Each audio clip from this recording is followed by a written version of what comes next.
ঘটনাগুলির সাথে পাল্লা দিয়ে ত্রিপুরাকেও এই একই ট্রেন্ডে নিয়ে যাচ্ছে, মানে ত্রিপুরাও এদিক থেকে ট্রেন্ড সেট করছে। একটি যুবক শরীফুল ইসলাম, সম্ভবত শরীফুল ইসলামের ডেড বডি পাওয়া গেছে গন্ডাছড়ায়।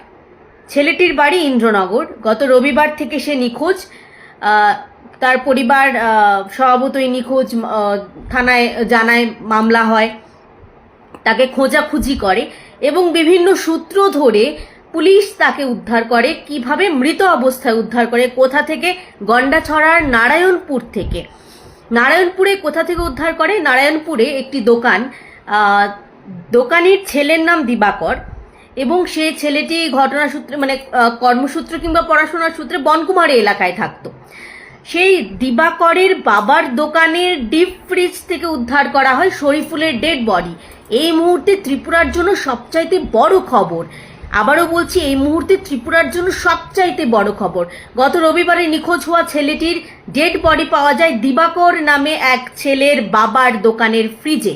এবং যতটুক পুলিশ সূত্রে খবর রয়েছে যে ছেলেটির